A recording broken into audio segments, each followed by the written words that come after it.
না, কোনো ধারণা নেই। তাহলে দেখো, প্রোট প্যারাম সবাই ব্যবহার করতে পারছো তো? হ্যাঁ স্যার। হ্যাঁ। ওটা দেখবে সারা জীবন, মানে যদি রিসার্চ করো বা এমএসসি ফেমএসসিও যদি পড়ো, ম্যাক্সিমাম যে জিনিসটা তোমরা ব্যবহার করবে সেটা হচ্ছে এই প্রোট প্যারামটা।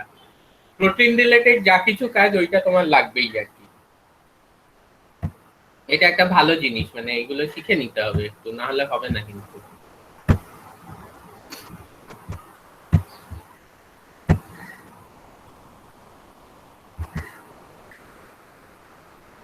আচ্ছা, সাধারণ ব্লটিং কারোর কোনো আইডিয়া যে এটা কি জিনিস?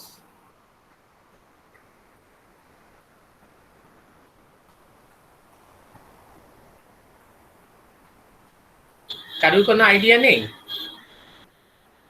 ওনারটা স্যার ব্লটিং টেকনিক না। টাইপ কিছু একটা হবে, না অত ডিটেলস। ডিএনএটা blotting technique.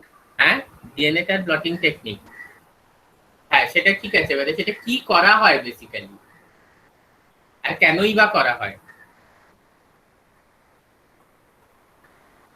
Okay, forget it. আমরা একটু দেখে নিই কি করা হয়, কেন করা হয়। প্রথম কথা হচ্ছে যে তোমাদের মধ্যে সিআইডি কে কে দেখেছো? আমি। সবাই দেখেছে আশা করি। দেখেছি স্যার। না স্যার, দেখিনি একটাও। মানে হ্যাঁ, কি রুদ্রজিৎ দেখনি? আমি সিআইডি এপিসোড। রুদ্রজিৎ দেখেনি সিআইডি তাহলে? হ্যালো, কি বলছে ও একটা? যাই হোক, যেটা ব্যাপার হচ্ছে যে না, মানে এরকম কি কোনো অপশন আছে যে সিআইডি না দেখার? অ্যাটলিস্ট 2-3 বছর আগেও তো ছিল না, কারণ টিভি চালালে ওটা দেখতেই হতো। তো আমি কোনো না হোস্টেলে কোনো। ছিলাম স্যার। হ্যাঁ, আমি হোস্টেলে ছিলাম। কে তুমি? আমি হোস্টেলে ছিলাম, রুদ্রজিৎ? তাই দেখা হতো না। হ্যাঁ। ও আচ্ছা, তুমি রুদ্রজিৎ, তুমি হোস্টেলে ছিলে? হ্যাঁ স্যার। ও আচ্ছা আচ্ছা, আমি জানতাম না। যাই হোক, খুব ভালো কথা। তুমি কোথায় পড়েছো? আমি নবোদয় বিদ্যালয়। নবোদয়? আচ্ছা, নবোদয়তে তো বাংলা পড়ায় না, ওরা হিন্দি পড়ায়, তাই না? না স্যার, পড়াই। ও মানে আচ্ছা, ওদের পড়ায়। হচ্ছে ইংলিশ মিডিয়ামে পড়াই, আর হিন্দিটা পড়তে হবে, আর সঙ্গে লোকাল ল্যাঙ্গুয়েজ যেটা সেটা থাকবে। ও আচ্ছা আচ্ছা আচ্ছা, এটা ভালো জিনিস। এটা ভালো জিনিস, মানে তুমি বাংলাটাও পড়েছো তাই তো? হ্যাঁ স্যার। বাংলা। এই দাঁড়াও, আবার কুকুরের কি হলো?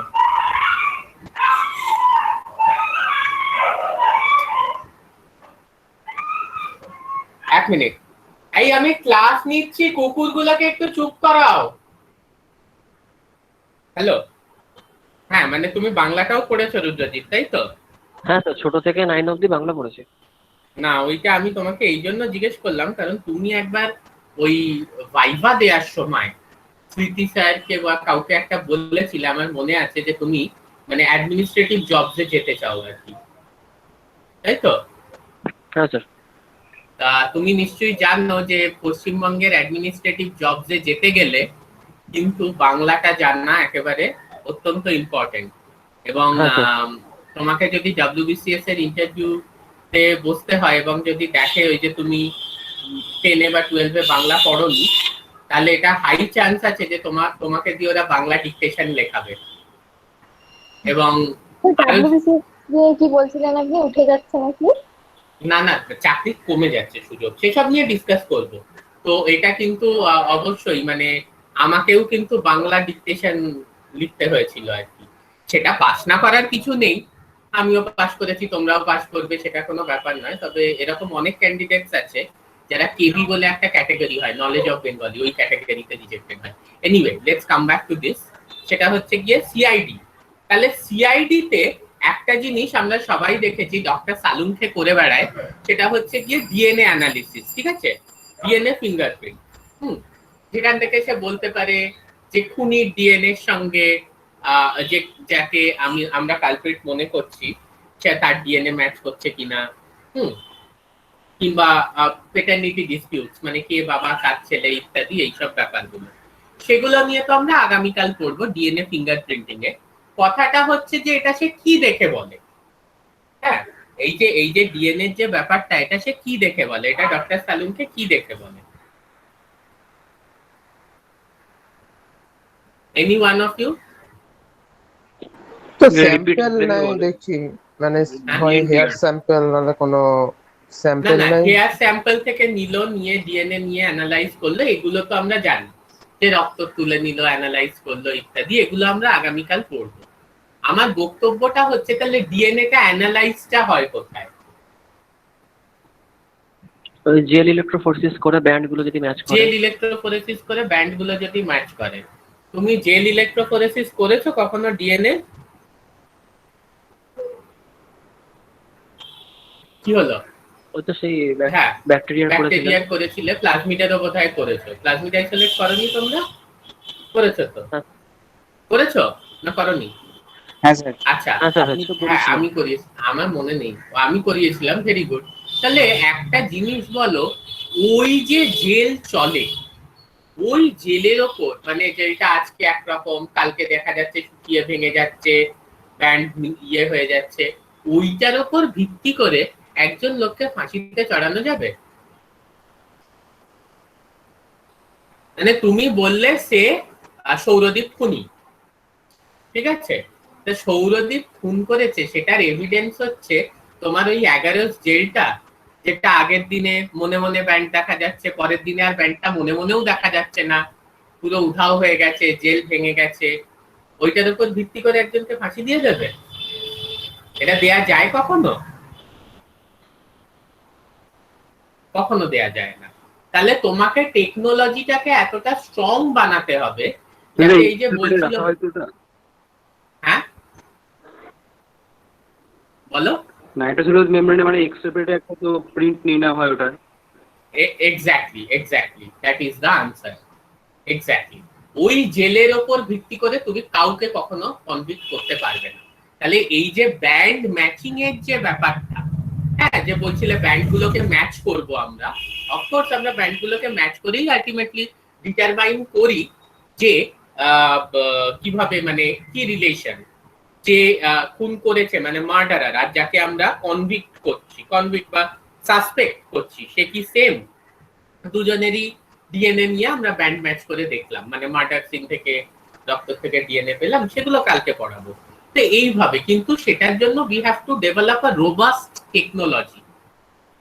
অ্যালেক্স জেফ্রিস তো এটাই প্রথমে বলেছিলেন ওনার সেমিনারে, যে একটা 11 জেলে এরকম কিছু কালো কালো ব্যান্ড দেখা যাচ্ছে, সেটার উপর ভিত্তি করে আমরা একটা মানুষের প্রাণ নিয়ে নেব, তাকে সাসপেক্ট হিসেবে দিয়ে করে তাকে ফাঁসি দিয়ে দেবো।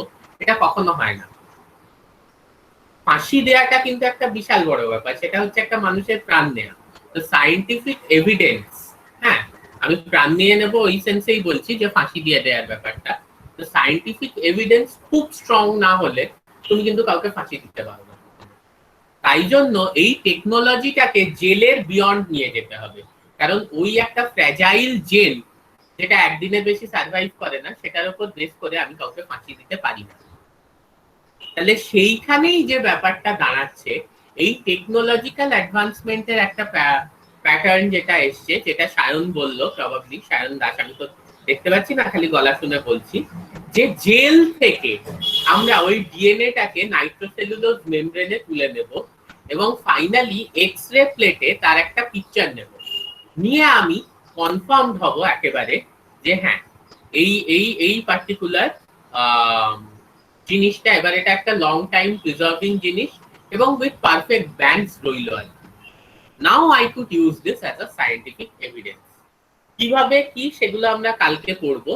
আজকে আমরা কালকের যে ক্লাসটা হবে ডিএনএ ফিঙ্গারপ্রিন্টিং এর ওপর, সেই ক্লাসটার জন্য কিছু ছোটখাটো টেকনিক্স লাগে আমাদের, সেই টেকনিক্স গুলোর ব্যাপারে, সেই টেকনিক্স গুলো আজকে আমরা জানবো। মানে সেটা হচ্ছে ব্লটিং টেকনিক। টোটাল তোমার যদি ডিএনএ ফিঙ্গারপ্রিন্টিং করতে হয়, তোমাকে ব্লটিং টেকনিক্স গুলো খুব ভালো করে শিখতে হবে। So today we start with one of our bloating techniques, that is southern bloating. ঠিক আছে, আমরা শুরু করি তাহলে। সাদার্ন ব্লটিং প্রথমে হচ্ছে যে প্রিন্সিপাল কি, তোমরা এছাড়াও অনেক ব্লটিং এর নাম পড়েছো, ঠিক আছে, নর্দার্ন ব্লটিং, ওয়েস্টার্ন ব্লটিং, আমরা এক একটা করে দেখব। সাদার্ন ব্লটিং, এটা এডওয়ার্ড এন সাডার্ন 1975 এ ডিসকভার করেছিলেন, ঠিক আছে, বা ডেভেলপ করেছিলেন। এম সাদার্ন বা Edward M Southern in the year 1975। এটা কি? Southern blotting is a hybridization technique for identification of particular size of DNA from mixture of other similar DNA molecules. মানে আমি একটা নির্দিষ্ট DNA, that is my DNA of interest, সেটাকে identify করতে পারছি একাধিক ডিএনএ এর একটা মিক্সচারের থেকে। ঠিক আছে, প্রথম কথা হচ্ছে যে ডিএনএ সেপারেশন যেটা হচ্ছে, এই ডিএনএ সেপারেশনটা কিন্তু আমি 11 জেল ইলেকট্রোফোরেসিস করেই করছি। ঠিক আছে, এরপরে আমার ধরো আমার অনেকগুলো ডিএনএ আছে, সেগুলোকে আমি সেপারেট করে নিলাম ইউজিং 11 জেল ইলেকট্রোফোরেসিস।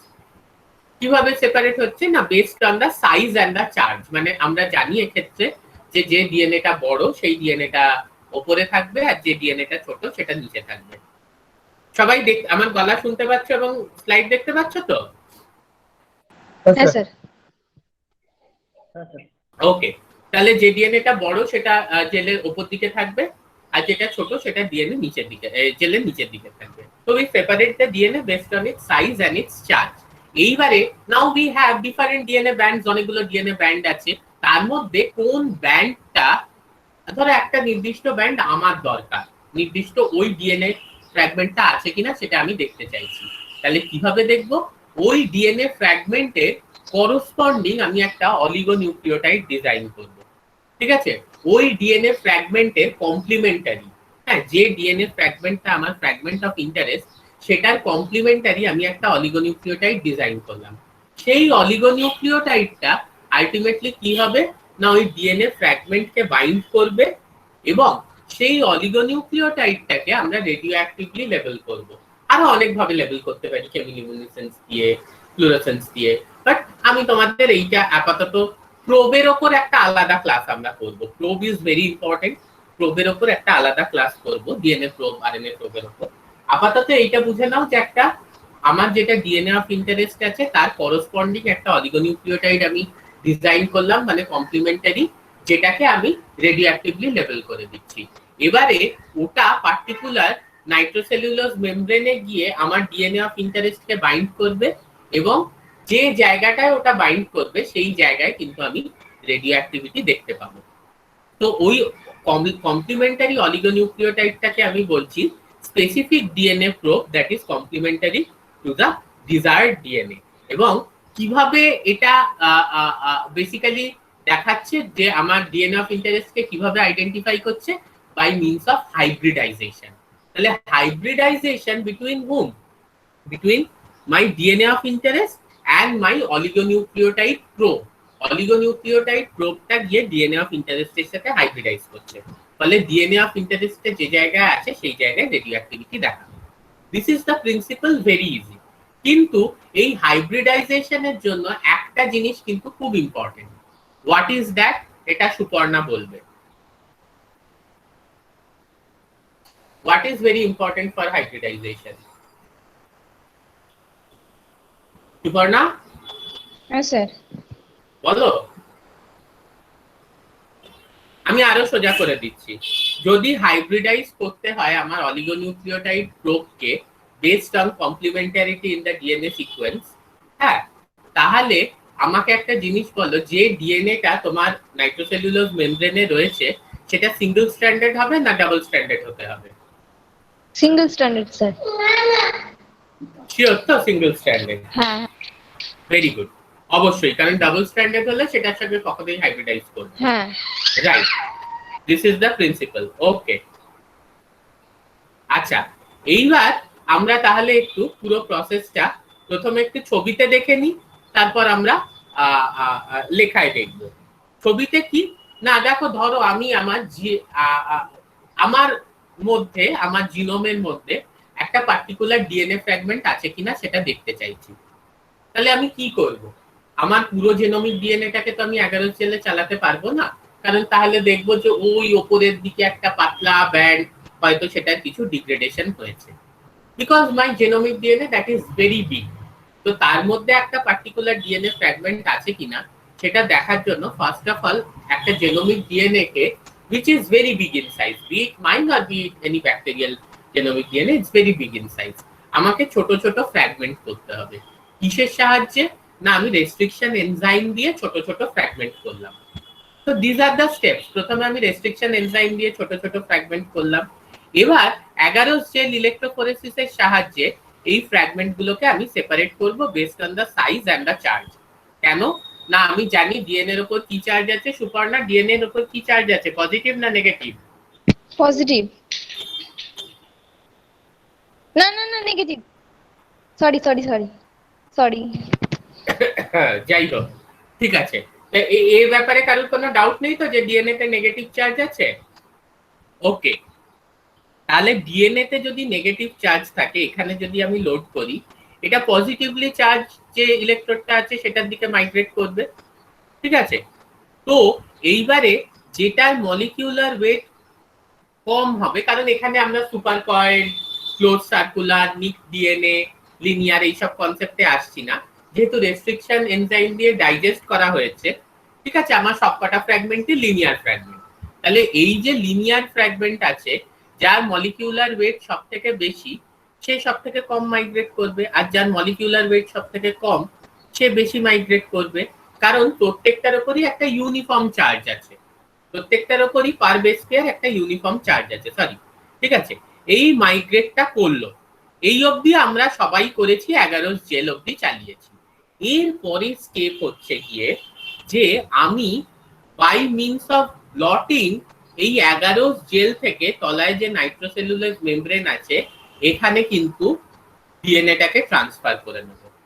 এই ছবিটায় একটা ছোট্ট ভুল আছে, মানে ভুল কিছু না, এটা তো পিক্টোরিয়াল রিপ্রেজেন্টেশন ঠিকই আছে। আমরা যখন ব্লটিং করি তখন কিন্তু জেলটা তলায় থাকে আর নাইট্রোসেলুলোজ মেমব্রেনটা উপরে থাকে।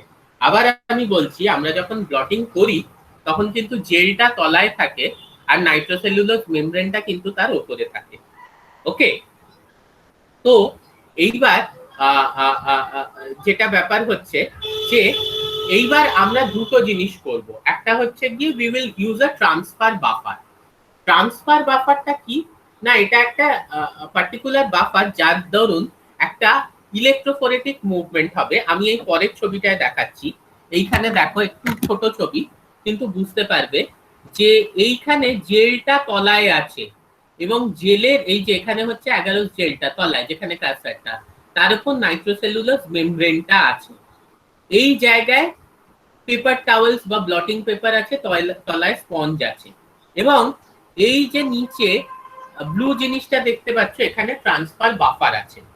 ব্যাপারটা কি হচ্ছে, ব্যাপারটা হচ্ছে যে জেলের থেকে এবারে ডিএনএ নেগেটিভলি চার্জ, ফলে উপরে যদি তুমি একটা পজিটিভ চার্জ দিয়ে দাও, নিচে যদি তুমি একটা ডিএনএ নেগেটিভ চার্জ দিয়ে দাও, তাহলে জেলটা নিচে আছে, মেমব্রেনটা উপরে আছে। আবার বলছি যে আমি একটা চার্জ দিচ্ছি, উপরের দিকে পজিটিভ চার্জ, নিচের দিকে নেগেটিভ চার্জ, জেলটা নিচে আছে, মেমব্রেনটা উপরে আছে, এবং আমি একটা ট্রান্সফার বাফার ইউজ করছি যার মধ্যে ইলেকট্রোফোরেটিক মুভমেন্ট হচ্ছে। তাহলে কি হচ্ছে, সেই ট্রান্সফার বাফারের সাহায্যে যেহেতু একটা চার্জ দেওয়া আছে, পজিটিভ চার্জ উপরে, সেহেতু ডিএনএ গুলো নিচের জেলটার থেকে তার উপরে রাখা নাইট্রোসেলুলোজ মেমব্রেনে মুভ করে যাবে। আবার বলছি, যেহেতু উপরে একটা পজিটিভ চার্জ দেওয়া আছে, তাহলে ডিএনএ গুলো নিচে রাখা যে জেলটার থেকে সেখান থেকে উপরে রাখা নাইট্রোসেলুলোজ মেমব্রেনে মুভ করে যাবে। Is it okay? This is called transfer বা ব্লটিং, ঠিক আছে? যেহেতু ইএম সাদার্ন এটাকে আবিষ্কার করেছিলেন, যার জন্য এটাকে সাদার্ন ব্লটিং টেকনিক বলা হয়। হ্যাঁ, কিভাবে ট্রান্সফারটা হচ্ছে? ট্রান্সফারটা হচ্ছে থ্রু দিস ট্রান্সফার বাফার। ওই বাফারে ডিএনএ গুলো যাচ্ছে এবং ফার্দার নাইট্রোসেলুলোজ মেমব্রেন, যেটা ঠিক জেলের ওপরই আছে, সেই নাইট্রোসেলুলোজ মেমব্রেনে ট্রান্সফার হয়ে যাচ্ছে। Okay, so this is something here you see, যে এইখানে নাইট্রোসেলুলোজ মেমব্রেনে পুরো ট্রান্সফার হয়ে গেল। মানে নাইট্রোসেলুলোজ বা নাইলন মেমব্রেন আমরা ব্যবহার করি।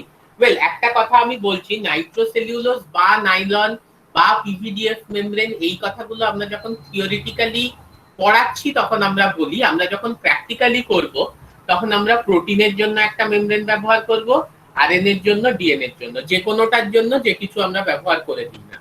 মানে নাইট্রোসেলুলোজ, নাইলন কিংবা পিভিডিএফ সবকটার জন্য যে কোনোটার জন্য যেটা, সেটা আমরা করি না। থিওরিটিক্যালি সবকটাতেই হয়, ফলে আমি যখন পড়াচ্ছি তখন আমি থিওরিটিক্যালি এরকম নাইট্রোসেলুলোজ অন নাইলন বলতে পারি। প্র্যাকটিক্যাল করার সময় জিজ্ঞেস করো না, স্যার আপনি কেন এটা ইউজ করলেন, ওটা ইউজ করলেও তো হতো, ওরকম হয় না। হয়, কিন্তু আমার যেটা বেস্ট পসিবল রেজাল্ট আসবে আমি সেটাই ইউজ করবো। যাই হোক, তারপরে নেক্সট হচ্ছে আমার একটা অলিগোনিউক্লিওটাইড প্রোব, সে 25-30টা বেস পেয়ারের একটা oligonucleotide which is complementary to my DNA of interest. It will bind, আর এই অলিগোনিউক্লিওটাইডটার সঙ্গে যেহেতু একটা রেডিও অ্যাক্টিভ ফসফরাস অ্যাড করা আছে, ফলে এই টোটাল মেমব্রেনটাকে যখন আমি এক্স-রে প্লেটে এক্সপোজ করব, I will see a band for this radio activity.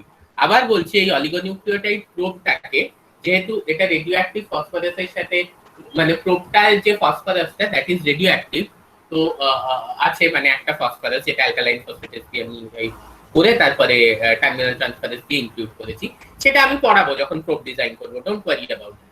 আপাতত এইটুকু বোঝো যে ওই প্রোবের মধ্যে একটা ফসফরাস আছে which is রেডিও অ্যাক্টিভ, ফলে ওই oligonucleotide probe that is 25 to 30 maybe bases complementary to my gene of interest যখন বাইন্ড করাচ্ছি, তখন এই ধরনের এক্স-রে ফিল্মে আমি কিন্তু দেখতে পাবো গিয়ে হচ্ছে একটা যে জায়গাটায় প্রোবটা বাইন্ড করেছে সেই জায়গায় আমি কিন্তু ব্যান্ড দেখতে পাবো। ঠিক আছে, এই পুরো প্রসেসটাই, এই সেম প্রসেসটাই এখানে বলছে। দুটো জিনিস কিন্তু স্কিম্যাটিক রিপ্রেজেন্টেশনে নেই।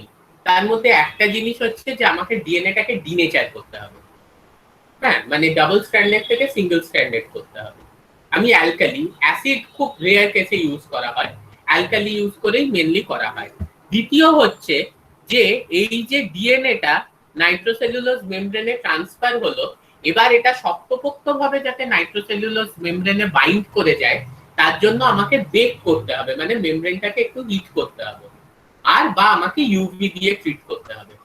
হ্যাঁ, এই যে যে ডিএনএটা, এইগুলো আমরা এখন পড়বো। এই যে ডিএনএটা ট্রান্সফার হলো নাইট্রোসেলুলোজ মেমব্রেনে, এটা যাতে শক্তপোক্তভাবে নাইট্রোসেলুলোজ মেমব্রেনের সাথে বাইন্ড করে যায়, তাই আমাকে ডিএনএটাকে বেক করতে হবে বা একটু হিট করতে হবে নাইট্রোসেলুলোজ মেমব্রেনের সাথে, বা ইউভি দিয়ে ট্রিট করতে হবে। ওকে, লেট আস কাম হিয়ার। এখানে এই সেম জিনিসটা সফিস্টিকেটেড যে ইনস্ট্রুমেন্টটাকে আমরা বলে থাকি ট্রান্সফার অ্যাপারেটাস, সেই ট্রান্সফার অ্যাপারেটাসের সাহায্যে এই এক্সপেরিমেন্টটা কিভাবে করা হয়। ঠিক আছে, তো ব্যাপারটা আর কিছুই না, এইখানে হচ্ছে গিয়ে, এইটা হচ্ছে গিয়ে তোমার 11 জেলটা। ঠিক আছে, এখানে 11 জেল, এইটা হচ্ছে ধরো ট্রান্সফার অ্যাপারেটাসটা, যার মধ্যে একটা চেম্বার আছে যাতে ট্রান্সফার বাফার দেওয়া হয়েছে, তার উপর একটা স্পঞ্জ আছে। কেন? স্পঞ্জ সোক করে নেয়, স্পঞ্জ ট্রান্সফার বাফারটাকে শুষে নেবে, তারপরে তুমি জেলটা রাখবে। তাহলে ট্রান্সফার বাফার, তার উপর স্পঞ্জ, তার উপর জেল, জেলের ওপর হচ্ছে নাইট্রোসেলুলোজ মেমব্রেন। আমি এইভাবে মনে রাখি, মানে আমি তো অনেকবার করেছি, এখন আর মনে রাখতে হয় না। সেটা হচ্ছে গিয়ে নাইট্রোসেলুলোজ মেমব্রেনটা হচ্ছে গিয়ে আমি, আর জেলটা হচ্ছে গিয়ে আমার বিছানা। ঠিক আছে, তাহলে জেলটা তলায় থাকবে অ্যাজ আ বিছানা, তার উপর নাইট্রোসেলুলোজ মেমব্রেনটা আমি শোবো। তাহলে ট্রান্সফার অ্যাপারেটাস, যাতে ট্রান্সফার বাফার আছে, তারপর স্পঞ্জ আছে, তারপর হচ্ছে গিয়ে তোমার 11 জেলটা আছে, তারপর হচ্ছে গিয়ে তোমার নাইট্রোসেলুলোজ মেমব্রেন আছে, তার উপর হচ্ছে গিয়ে তোমার ব্লটিং পেপারস আছে। ওকে, এবার তুমি একটা চার্জ দিলে, ওপরে নেগেটিভ, এই ওপরে পজিটিভ, নিচে নেগেটিভ, তাহলে জিনিসটা ট্রান্সফার হচ্ছে। হওয়ার পর আমরা দেখবো যে যে কটা ব্যান্ড আছে, এই যে একটা একটা সিঙ্গেল সিঙ্গেল ব্যান্ড দেখতে পাচ্ছ এখানেও, এই জায়গায়, এগুলো হচ্ছে গিয়ে মার্কার। তুমি যে ডিএনএ ল্যাডারটা চালিয়েছো, এটা হচ্ছে গিয়ে সেই ডিএনএ ল্যাডারটা, আর তার পাশে হচ্ছে গিয়ে তোমার যে ডিএনএ ফ্র্যাগমেন্টস গুলো রেস্ট্রিকশন ডাইজেশন করার পর চালিয়েছিলে সেই ফ্র্যাগমেন্টস গুলো। ঠিক আছে, এইখানে দেখছো যে এখানে জেলে পুরো জিনিসগুলো ছিল, হ্যাঁ, এখানে কিন্তু জেলে আর কোনো জিনিস নেই। এখানে আরএনএ কথাটা একদমই হবে না, আরএনএ হলে সেটা নর্দার্ন ব্লটিং হয়ে যেত। We are dealing with DNA, that's why it's southern blotting. ঠিক আছে, কিভাবে বুঝবো যে জেলের থেকে পুরো ব্যান্ড গুলো মেমব্রেনে ট্রান্সফার হয়ে গেছে, এই জিনিসটা কিভাবে বুঝবো? কে বলবে আমার? জেলের থেকে যে ব্যান্ড গুলো পুরো মেমব্রেনে ট্রান্সফার হয়ে গেছে, ডিএনএ ফ্র্যাগমেন্টস গুলো, এটা কিভাবে বুঝবো?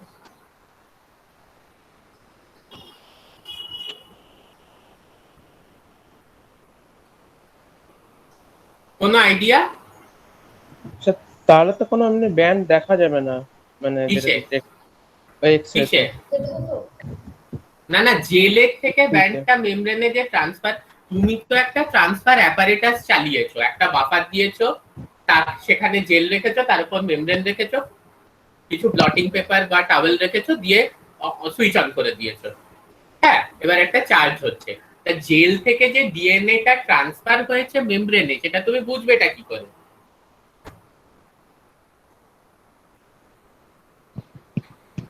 স্যার মেমব্রেনটা দেখবো আলাদা করে? কিভাবে দেখবে?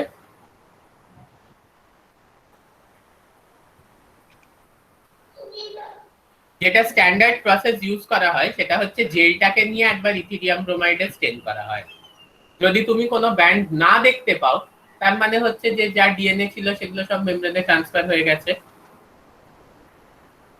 ওকে, আচ্ছা, এরপরে মানে এই যে জেলটা, আমি আবার বলছি, দেখো এইখানে এই 11 জেলে তুমি এতগুলো ব্যান্ড দেখতে পাচ্ছ, কিন্তু এখানে 11 জেলে আর কোনো ব্যান্ড দেখা যাচ্ছে? দেখা যাচ্ছে না। কেন দেখা যাচ্ছে না? কারণ ব্যান্ডগুলো মেমব্রেনে ট্রান্সফার হয়ে গেছে। How do you understand this? তুমি যে মুহূর্তে জেলটাকে নিয়ে ওটাকে তুমি ইয়ে করবে আর কি, জেলটাকে নিয়ে তুমি ইথিলিয়াম ব্রোমাইডে স্টেন করবে, তুমি দেখবে যে জেলের মধ্যে আর কোনো ব্যান্ড নেই, তখনই বুঝবে যে ব্যান্ডগুলো মেমব্রেনে ট্রান্সফার হয়ে গেছে। এরপর কি হবে? এরপরে এই যে ডিএনএটা সেপারেট হয়েছে in the gel and subsequently transferred to the membrane, the DNA that is separated in the gel and subsequently transferred to the membrane, এইবারে এই পার্টিকুলার মেমব্রেনটাকে তুমি জিপলক আছে, জিপলক কি জানো সুপর্ণা? না স্যার। কেউ জানো জিপলক কি? ওই তো প্লাস্টিকের ব্যাগগুলো যেগুলো মানে হ্যাঁ, এক্স্যাক্টলি, প্লাস্টিকের ও ব্যাগ। হ্যাঁ হ্যাঁ। এই যে এইভাবে টেনে দিলে লক হয়ে যায়, ওই রকম একটা জিপলক নেবে বড়, তার মধ্যে মেমব্রেনটাকে ঢুকিয়ে দেবে, এবং মেমব্রেনটাকে ঢুকিয়ে দেওয়ার সাথে বাফার দিয়ে দেবে, এবং সেই বাফারে তোমার অলিগোনিউক্লিওটাইড প্রোবগুলোও থাকবে। এবার কিছুক্ষণ তুমি ইনকিউবেট করবে। তাতে কি হবে, ওই প্লাস্টিক ব্যাগে যে মেমব্রেনটা রয়েছে সেটা যেই ওই বাফার এবং অলিগোনিউক্লিওটাইড প্রোবের সাথে লিংক আছে, তখন ওই অলিগোনিউক্লিওটাইড প্রোবগুলো গিয়ে এই ডিএনএ ফ্র্যাগমেন্টে কিন্তু বাইন্ড করে যাবে। ঠিক আছে, করে দেখো এবার এই এই এই তিনটে জায়গায় তোমার কি হচ্ছে, ওই অলিগোনিউক্লিওটাইড প্রোবগুলো বাইন্ড করে যাচ্ছে। ঠিক আছে,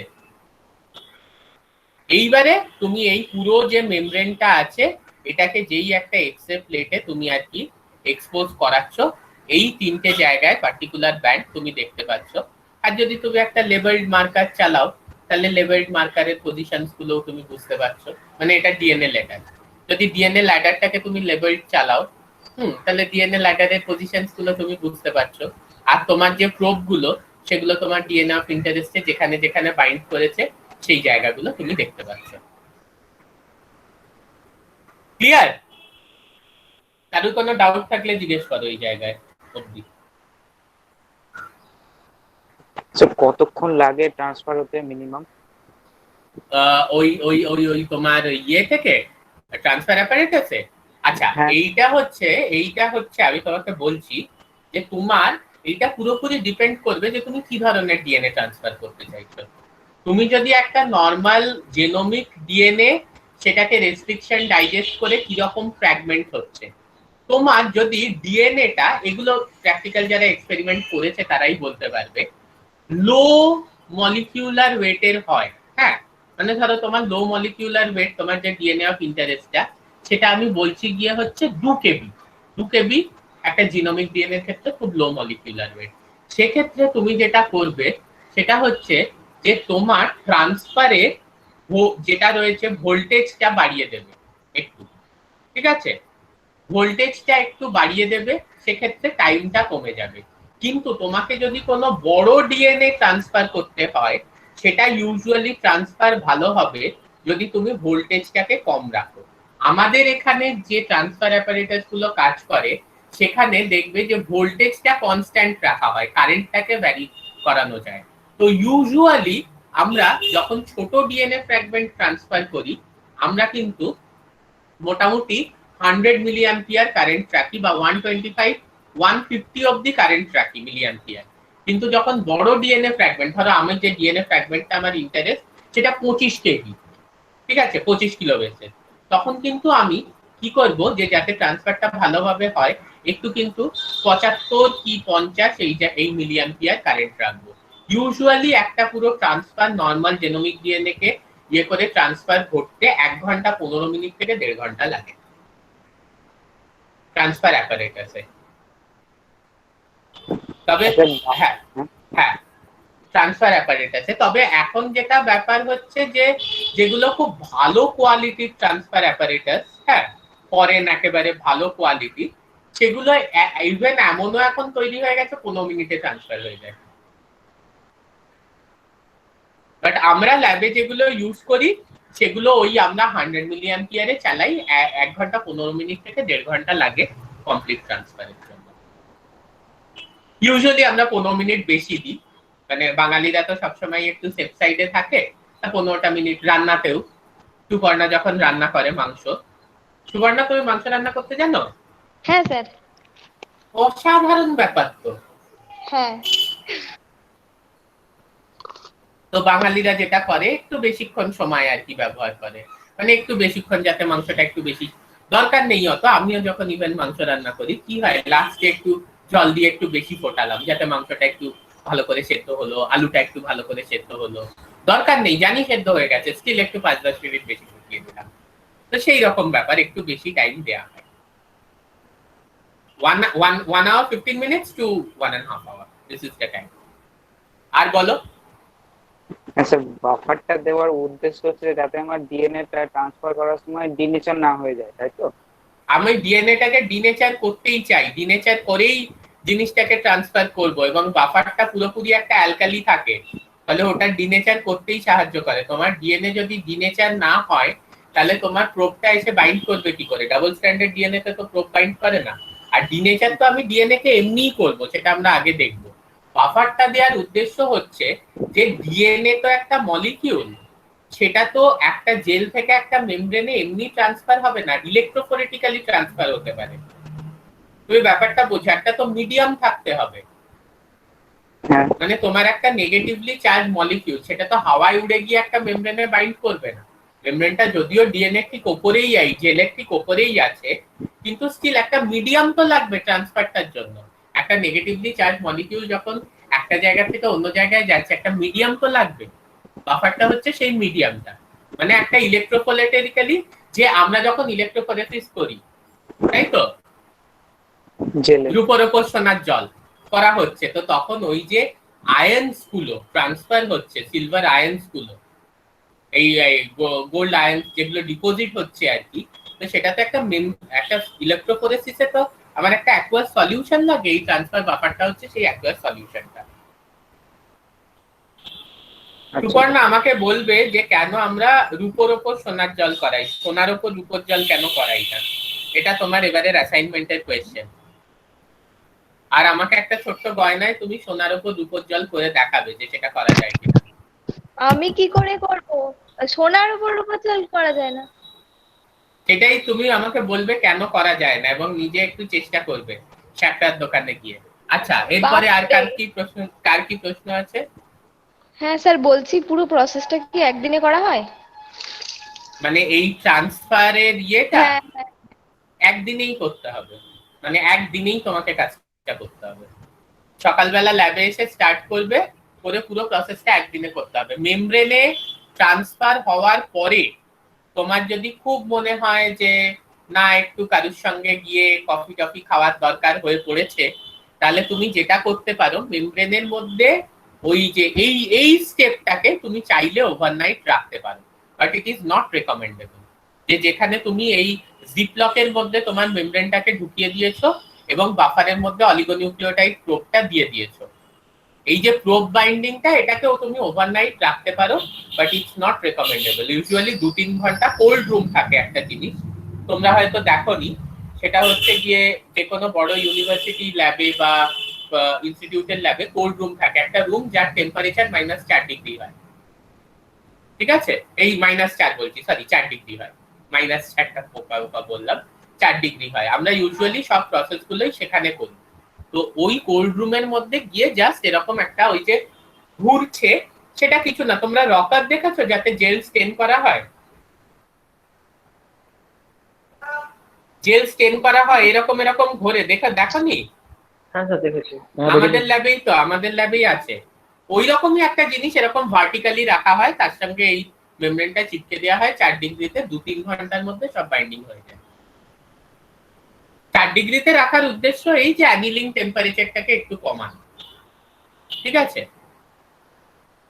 যাতে আর কি প্রোবটা প্রপারলি বাইন্ড করতে পারে। মানে তুমি তো বুঝতেই পারছো যে জিয়াগঞ্জে খুব গরম পড়ে, তো ল্যাবের টেম্পারেচার যখন 42-43 উঠে গেল, দেখা যাচ্ছে অ্যানিলিংও হচ্ছে 42-43, তখন প্রোব কিন্তু ঠিকঠাক ভাবে আর অ্যানিল করতে পারবে না, বুঝতে পারছো? প্রোব কিন্তু ঠিকঠাক ভাবে আর অ্যানিল করতে পারবে না, কারণ যদি দেখা যায় যে টিএমটা ওই 45 ডিগ্রি আর জিয়াগঞ্জের টেম্পারেচার হয়তো 45 ডিগ্রি, তাই জন্য ওটাকে কোল্ড রুমে রেখে অ্যানিল করানো হয়। ইজ ইট ওকে? আর কারোর কোনো ডাউট? স্যার বলছিলাম ডিএনএ টা প্রথমে তো এমনি ফার্স্টেই তো হিট বা অ্যালকালাইন এই সলিউশন দিয়ে ডিনেচার করে নিলাম, ফার্স্টে যদি করে নিই তারপর এবার ওই স্টেপগুলোয় আমরা আসছি। হ্যাঁ বলো, তুমি বলো। না, তারপর যদি তখনই যদি আমি প্রোবটা বাইন্ড করে দিই বাফার দিয়ে তাহলে হবে না? না তাহলে হবে মানে না, তাহলে ইলেকট্রোফোরেসিস করার আগে? না, ইলেকট্রোফোরেসিস করার আগে আমি বাইন্ড করে দিলে হবে না, মাইগ্রেশনই তো হবে না ঠিকঠাক ভাবে, কারণ ওইটা তো তাহলে তোমার আর সিঙ্গেল স্ট্র্যান্ডেড থাকছে না। হ্যাঁ, ওই ইলেকট্রোফোরেসিস একটা করার হ্যাঁ, ইলেকট্রোফোরেসিস করার আগে বাইন্ড করে দিলে হবে না। তোমার double standard DNA migration, single standard DNA migration এগুলো কখনো সেম হয় না, একদম আলাদা হয়। ঠিক আছে, বুঝতে পেরেছ? দিয়ে করে দিলাম, দিয়ে জেলে চালালাম, দিয়ে জেলে রেডিও অ্যাক্টিভিটিটা দেখলাম, এতে কি হ্যাঁ, অসুবিধা হবে বলো তো? আমার সেটা জানা না কি অসুবিধা যদি তোমার টেকনিকটা আমি মেনেও নিই, তাহলে একটা জিনিস ভেবে দেখো, তোমার সব প্রোবই বাইন্ড করবে কখনো আরেক ডিএনএ অফ ইন্টারেস্ট, এটা তো হবে না। সেটা এই ক্ষেত্রেও হয় না, এই ক্ষেত্রেও হয় না, তোমার ম্যাক্সিমাম 50% প্রোব বাইন্ড করে। কারণ আমরা তো ইন্ডিয়ান ল্যাবে কাজ করি ক্রিপ্টে, আমরা এই যে বাফারটা আছে, এই বাফারটাকে আবার জিপলকের প্যাকেট থেকে তুলে নিয়ে একটা কৌটোয় রেখে দিই, পরে যখন আবার এই এক্সপেরিমেন্টটা করবো এই সেম বাফারটা ইউজ করবো। এর মধ্যে অলিগোনিউক্লিওটাইড গুলো আছে, সেগুলো নষ্ট করবো কেন? আরেকটা প্রচুর দাম অলিগোনিউক্লিওটাইডস গুলো। সব থেকে দাম হচ্ছে তোমার এই মেমব্রেন গুলো, ওই একটা শীট আছে সেইটা হচ্ছে গিয়ে 13,000 টাকা, ঠিক আছে? তো যাই হোক, প্রচুর দাম না। যেটা তুমি যেটা বলছো তাতে প্রবলেম যেটা হবে সেটা হচ্ছে দুটো জিনিস হবে। ধরো তোমার ডিএনএ কে বাইন্ড করলো, ডিএনএ মাইগ্রেট করলো, তুমি জেলটাকে এক্সপোজ করে দেখলে, কিছু আনবাউন্ড প্রোবও থাকবে, তাহলে সেই প্রোব গুলোও কিন্তু জেলের মধ্যে, ওটা তো অলিগোনিউক্লিওটাইড প্রোব, মেমব্রেনে ওটা বাইন্ড করবে না। কেন কি? মেমব্রেনটাকে আগে থেকে আমরা ব্লক করে দিচ্ছি, মেমব্রেনে অন্য কোনো বাইন্ড করার জায়গা থাকছে না। কি দিয়ে ব্লক করছি? কেসিন বা বোভাইন সেরাম অ্যালবুমিন, এইগুলো দিয়ে। মানে মেমব্রেনে যে জায়গায় ডিএনএ ব্যান্ড আছে বাকি জায়গাগুলোকে আমরা ব্লক করে দিচ্ছি, ফলে অলিগোনিউক্লিওটাইড প্রোব সেই জায়গাগুলোয় বাইন্ড করতে পারবে না। কিন্তু তুমি যদি জেলে চালাও, তাহলে যেটা আনবাউন্ড যেটা রয়েছে অলিগোনিউক্লিওটাইড প্রোব, সেটাও জেলে চলবে। চলবে কি চলবে না? হ্যাঁ চলবে, কারণ ওটাও তো একটা নিউক্লিওটাইড, তো ওটা যদি লোড হয় তো ওটা কেন চলবে না? তাহলে তোমার যে জায়গায় ও ডিএনএ অফ ইন্টারেস্ট কে বাইন্ড করছে সেই জায়গাতেও তুমি একটা ব্যান্ড পাবে, আর ওটার জন্য আনবাউন্ড যেটা 30-40 বেস পেয়ারে, সেটার জন্য তুমি একটা ব্যান্ড পাবে কি পাবে না? হ্যাঁ স্যার, কারণ ওটা তো যেখানে আছে সেই জায়গাতেই রেডিও অ্যাক্টিভিটিও দেখাবে। প্লাস ও যদি নন স্পেসিফিক্যালি জেলে কোনো জায়গায় বাইন্ড করে যায়, সেখানেও কিন্তু রেডিও অ্যাক্টিভিটি দেবে তো। কারণ যেটা কিন্তু ব্লক করা নেই কিছু দিয়ে, তাহলে নয়েজ অনেক বেশি হয়ে যাচ্ছে, তাই না, কম্পেয়ার টু দা সিগন্যাল। এইটাই সমস্যা, যার জন্য আমরা আগে করতে পারবো না। বোঝা গেল? আমি কিন্তু মেমব্রেনটাকে ব্লক করছি, সেটা কি আমি বোঝাচ্ছি। তাহলে এই রেস্ট্রিকশন ডাইজেশন এটা আমরা বুঝলাম, জেল ইলেকট্রোফোরেসিস এটা আমরা বুঝলাম। হ্যাঁ, আচ্ছা, এখানে দা এসডিএস জেল লিখেছে, this is wrong. SDS usually আমরা ডিএনএ, জেনোমিক ডিএনএ ক্ষেত্রে ব্যবহার করি না, আমরা অ্যাগারোজি ব্যবহার করি। ওকে, তো এসডিএস জেল কথাটা লেখাটা কিন্তু ঠিক না। হ্যাভিং সেড দ্যাট, অনেক ক্ষেত্রে এসডিএস ও ব্যবহার করা হয়, পুরোপুরি ভুল বললে চলে না। আমার যদি খুব ছোট ডিএনএ ফ্র্যাগমেন্ট আমার দরকার হয়, ডিএনএ অফ ইন্টারেস্ট, তখন এসডিএস ও ব্যবহার করা হয়। ঠিক আছে, এইবারে এইখানে তোমার যে আমি কি করছি, যে একটা ডিনেচারেশন করছি using NaOH। HCl rarely use করা হয়, এখানে ডাবল স্ট্র্যান্ডেড ডিএনএ ফ্র্যাগমেন্টস কিন্তু সিঙ্গল স্ট্র্যান্ডেড আমরা করে নিই যাতে প্রোব বাইন্ড করে যায়।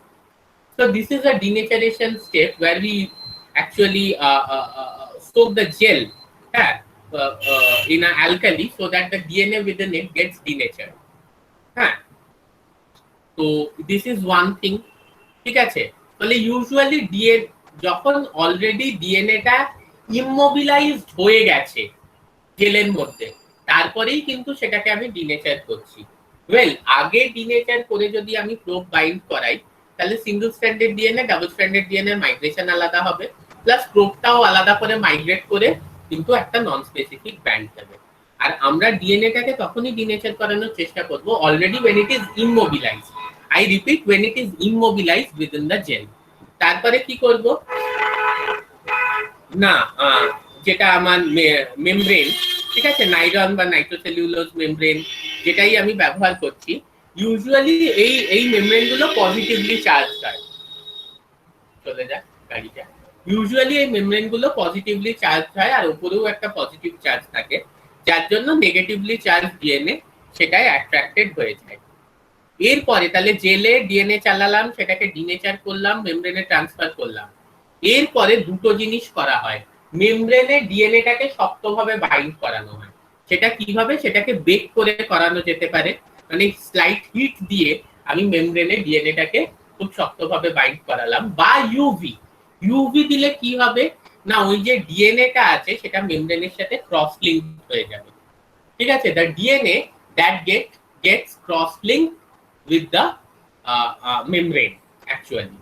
তো তাহলে ওটা একটা স্ট্রং বাইন্ডিং হয়ে যাবে। either we use heat or we use UV so that the DNA gets cross linked with the membrane, একটা স্ট্রং বাইন্ডিং হয়ে গেল।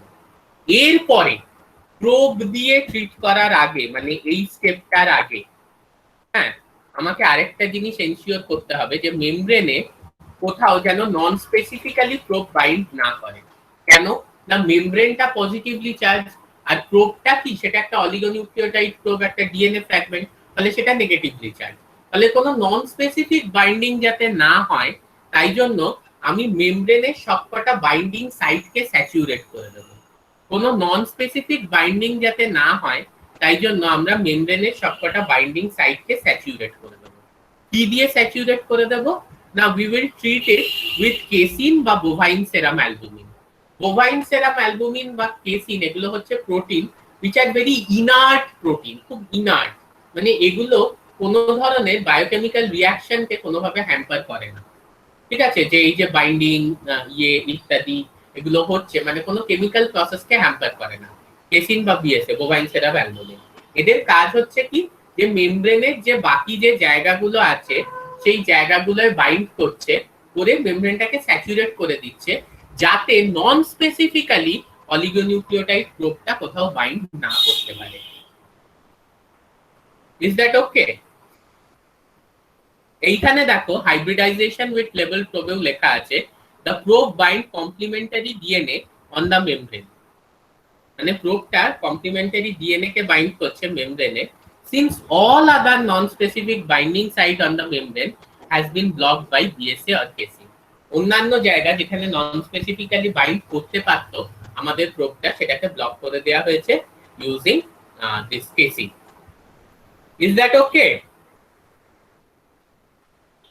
আলটিমেটলি কি, ওই the membrane bound DNA labeled with probe can be visualized under autoradiogram, মানে basically ওই জিনিসটাকে যখন একটা অটোরেডিওগ্রাম বা সিম্পল একটা এক্সরে প্লেটে এক্সপোজ করছি, আমরা ব্যান্ডস গুলো কিন্তু পর দেখতে পাচ্ছি যে কোথায় আমাদের, ধরো আমাদের যে মার্কারটা যেটা ব্যবহার করলাম, এই মার্কারটাকে পুরোপুরি আমি রেডিওঅ্যাক্টিভলি লেবেল করেছি। তো মার্কারটা আমি কোথায় আছে দেখতে পাচ্ছি, this is the DNA ladder, মানে 10 কেবি, 5 কেবি, 2 কেবি, 1 কেবি, 500 base pair, 250 base pair DNA ladder দেখেছিলে তো? সেই ডিএনএ ল্যাডার নাকি দেখোনি ডিএনএ ল্যাডার? হ্যাঁ স্যার দেখেছি। হ্যাঁ, ওটা কিছুই না, ওটা বেসিক্যালি কোনো একটা নোন ডিএনএ রেস্ট্রিকশন ডাইজেস্ট। ধরো আমি ল্যামডা ডিএনএ নিলাম, ল্যামডা ফ্যাজের ডিএনএ, ল্যামডা ফ্যাজের ডিএনএ কে আমি রেস্ট্রিকশন এনজাইম দিয়ে ডাইজেস্ট করলাম।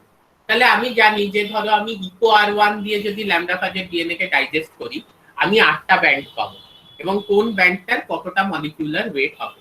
তাহলে আমি ওই ল্যামডা ফ্যাজের ডিএনএ কে আইসোলেট করে ইকো আর1 দিয়ে সেটাকে ডাইজেস্ট করলাম, করে সেটাকে এই ল্যাডার হিসেবে চালিয়ে দিলাম।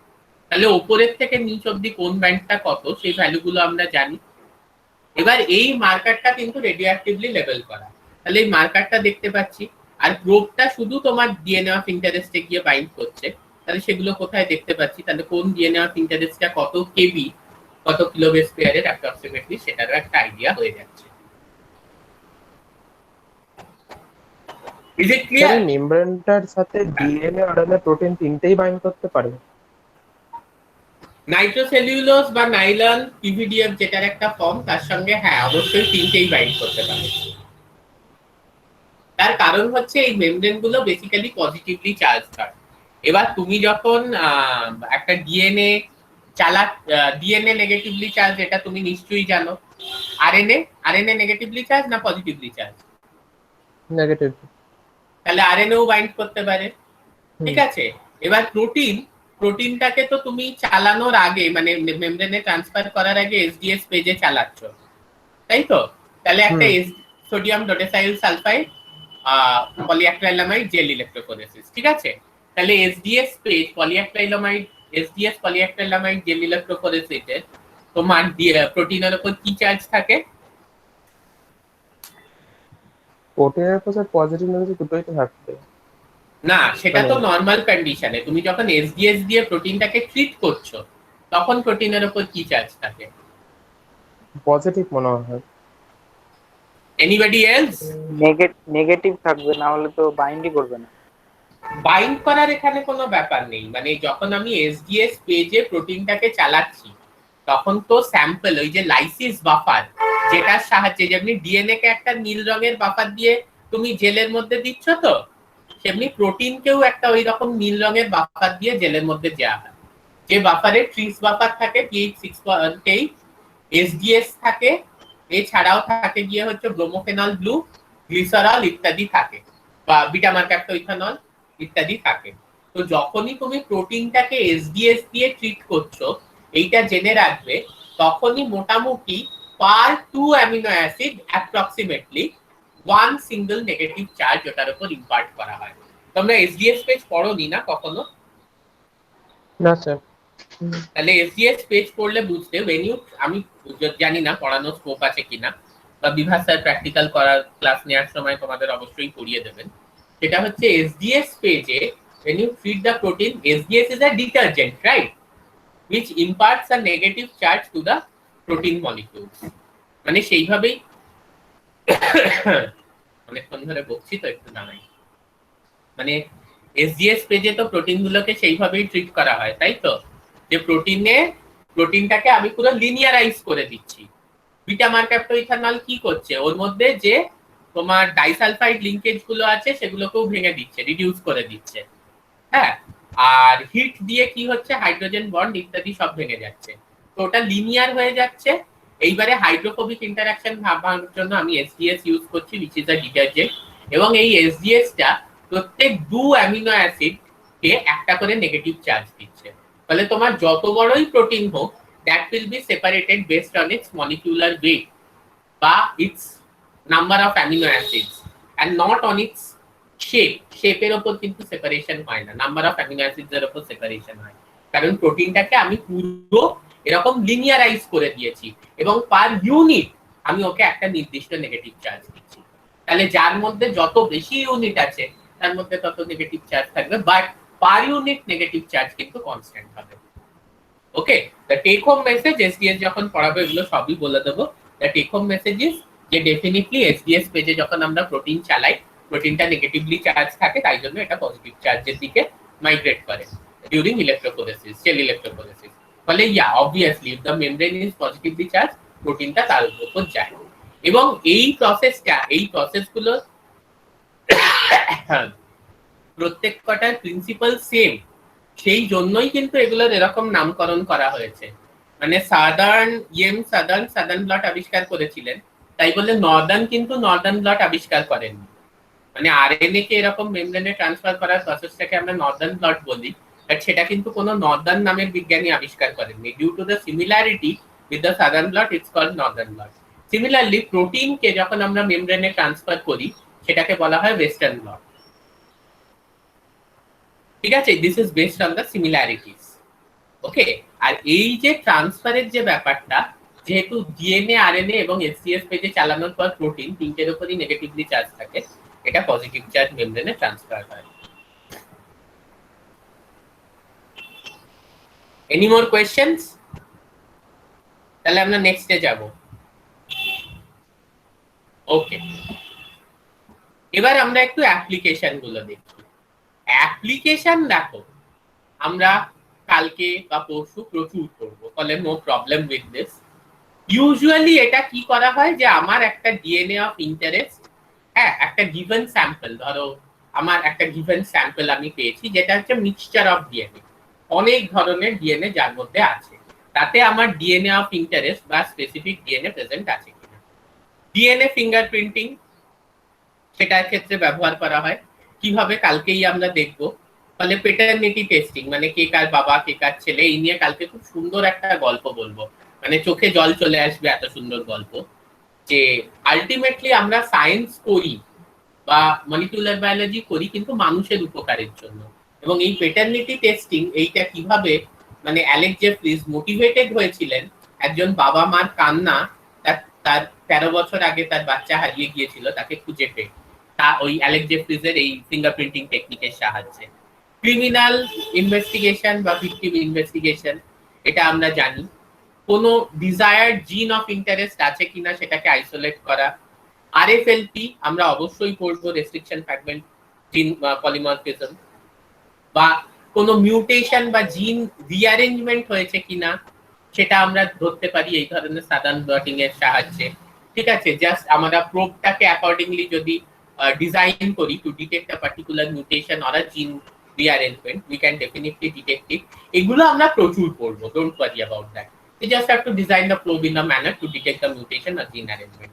কোনো পার্টিকুলার ডিজিজ, কোনো পার্টিকুলার জেনেটিক ডিফেক্ট আছে কিনা সেইটা আমরা ধরতে পারি গিয়ে হচ্ছে কোনো পার্টিকুলার জেনেটিক ডিফেক্টের জন্য কোনো ডিজিজ হচ্ছে কিনা, বা কোনো ইনফেকশাস এজেন্ট, ঠিক আছে, মানে আমার যে ডিএনএ আছে তার মধ্যে কোনো ভাইরাল ডিএনএ ইন্টিগ্রেট করে গেছে কিনা ইত্যাদি। এই ধরনের কোনো ভাইরাল ডিএনএ হয়তো ইন্টিগ্রেট করে গেছে, বা আমার কোনো জেনেটিক ডিফেক্ট আছে যার জন্য কোনো ডিজিজ হচ্ছে, কোনো মিউটেশন বা জিন অ্যারেঞ্জমেন্ট ঘটেছে, রেস্ট্রিকশন ফ্র্যাগমেন্ট লেংথ পলিমরফিজম, এর দ্বারা আমরা এভলিউশন ধরতে পারি, আমাদের লিনিয়েজ ধরতে পারি, এবং obviously paternity testing, criminal identification, victim identification ইত্যাদি তো সম্ভব। ওকে, তো উই এন্ড, আমার যদি কোনো কোয়েশ্চেন থাকে বলো, or else we end our lecture on southern blotting here. আজকে আর কিছু করব না, অনেকক্ষণ হয়ে যাচ্ছে, কারণ 2টো থেকে আবার ক্লাস আছে। কালকে 10টায় সকালবেলা আমরা নর্দার্ন ব্লটিং স্টার্ট করব, বা 10টা না, একটু আগে 9:30, তাহলে একটু ভালো হয়। অসুবিধা নেই তো? 9:30টায় নর্দার্ন ব্লটিং স্টার্ট করব এবং we will continue with DNA fingerprinting. Is that okay? কারো সাদার্ন ব্লটিং নিয়ে কোনো ডাউট আছে? না স্যার। যদি ডাউট না থাকে, এইটা শুধু এই স্লাইড থেকে পড়লেও হবে, বাট অলওয়েজ রেকমেন্ডেড যে একটা বই পড়ো। ঠিক আছে, তোমরা ব্রাউনের বই পড়ছো, খুব ভালো কথা। প্রিমরোজ আছে? হ্যাঁ আছে, লাইব্রেরি, ওই ই লাইব্রেরিতে আছে। ঠিক আছে, একটাই পড়ো, বেশি দরকার নেই। বা অন্যান্য যে জেনেটিক্স এর বই আছে, ক্লুগ্যান, কামিন্স, রাসেল ইত্যাদি, এগুলো পড়লেও চলবে, কোনো অসুবিধা নেই। ঠিক আছে, প্রিমরোজটা একটু মানে এক্সপেরিমেন্টাল, একটু ইয়ে টাইপের, কিন্তু দারুণ বই প্রিমরোজ। যাই হোক, পড়ো অবভিয়াসলি। আর এইটা যদি বুঝতে পারো, কালকে ঠিক 10 মিনিট লাগবে নর্দার্ন ব্লটিং বুঝতে। নর্দার্ন ব্লটিং এর একটু অ্যাপ্লিকেশন একটু মন দিতে হবে, আদারওয়াইজ নর্দার্ন ব্লটিং বুঝতে 10 মিনিট লাগবে। কারোর কোনো ডাউট নেই তো? ভালো করে ভেবে বলো, কিন্তু কোথাও কোনো যদি কিছু মনে হয় যে না স্যার এইটা তো হতে পারে না, প্রশ্ন করো, কোনো অসুবিধা নেই।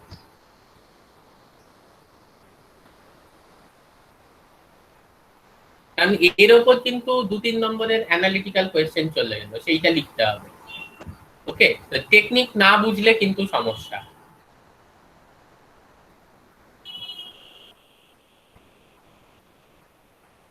নেই? তাহলে আমরা এন্ড করি। ওকে,